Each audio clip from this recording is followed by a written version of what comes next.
AI தாக்கம் வரும் காலத்தில் அரசின் திட்டங்களிலும் பிரதிபலிக்கும் என அமைச்சர் பழனிவேல் தியாகராஜன் தெரிவித்துள்ளார். தி ஹிந்து ஏஐ மாநாட்டில் கலந்து கொண்டு அவரிடம் நமது செய்தியாளர் ரமேஷ் நடத்திய கலந்துரையாடலை தற்போது பார்க்கலாம்.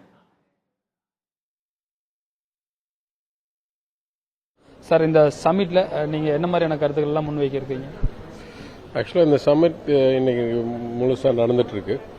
துவக்கத்தில் துறையுடைய செயலர், கூடுதல் தலைமை செயலர் குமார் ஜெயந்த் அவர்கள் அரசுடைய திட்டங்களை பற்றியும் அரசுடைய இலக்குகளை பற்றியும், குறிப்பாக அக்டோபர் 9ஆம் தேதி ஒரு ஜியோ இஷ்யூ பண்ணியிருக்கோம். தமிழ்நாடு ஏஐ மிஷன், அதோடைய அம்சங்கள் பற்றியும் அதோடைய முயற்சிகள் பற்றியும் ஏற்கனவே விரிவாக பேசியிருக்காரு. நான் கொள்கை ரீதியாக ஒரு தொலைநோக்கு பார்வையுடன் ஏஐ வரும் காலங்களில் எப்படி வேலை வாய்ப்புகளை மாற்றும், எப்படி அரசாங்கத்துடைய செயல்பாட்டை சிறப்பிக்கும், அதற்கு ஏற்ப மனிதவள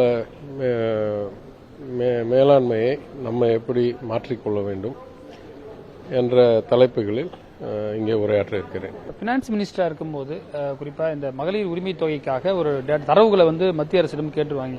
தரவுகள்ன்றது ரொம்ப முக்கியமா இருக்கு. அதை எப்படி ஏஐ மூலியமாக விட்டெடுக்க போறோம்? அதாவது நார்மல் அனாலிசிஸ்க்கும் ஏஐ செய்கிற ஒரு டேட்டா பேஸ்ட் லேர்னிங்க்கும் வித்தியாசம் என்னன்னா, நார்மல் அனாலிசிஸில் இருக்கிற டேட்டாவை வச்சு நம்ம கேட்குற கேள்விக்கு பதில் கிடைக்குமா என்ற ஒரு ஆய்வை செய்ய முடியும்.